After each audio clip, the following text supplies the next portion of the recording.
since we've last left Puss, he was just making a name for himself, just starting to become the legend. And where we pick up at the beginning of this film, he's very much into this legendary lifestyle. So at the beginning of the film, we see Puss living the life of a legendary rock star.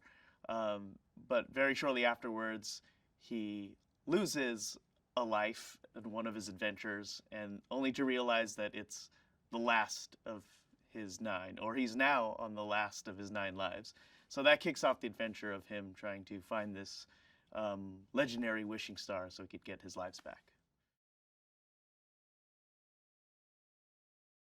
With Goldie and the Three Bears, our take on them is more of kind of like a smash and grab Cockney outfit. And so with our story, again, our fairy tale, we treat it as a fairy tale spaghetti western. So our reimagining of Goldie and the Bears, they're like outlaws and bounty hunters in their own right. So it was cool to kind of reimagine them again as like almost like these like Sergio Leone rough and tumble type like cowboys or antagonists for Puss in Boots.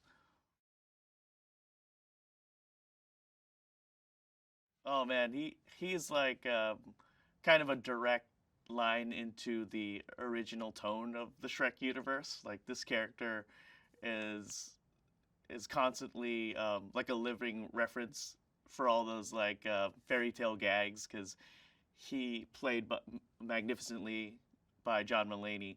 Jack Horner is a character who is bitter because his story is just a nursery rhyme. You know, little Jack Horner sat in a corner, and he wants so badly to be like a cool, like magical kind of figure. So he's very jealous of talking animals like Puss, Goldie, and her bears. So he wants to be the most magical being. He wants the magic all to himself. So that's like a fun premise that he's like a collector. He just wants like all the magical objects, all the things from our famous fairy tales that we love, but it's never enough for him. Like it's kind of a bottomless cup. He'll never be happy. Joel and I have known each other since I started at DreamWorks for a good part of my career, and we found that we've always had the same sensibilities where like we love comedy, but we also love and don't stray away from like the drama, the heaviness of moments. You know, we love the authenticity of characters reacting to each other, and we find a lot of comedy in that. So our specific like storytelling and the cinematography that we always enjoy, that we love, like we're always like in sync with that stuff, and that makes the job, you know, so much easier, especially when you have like such like a daunting task ahead of you.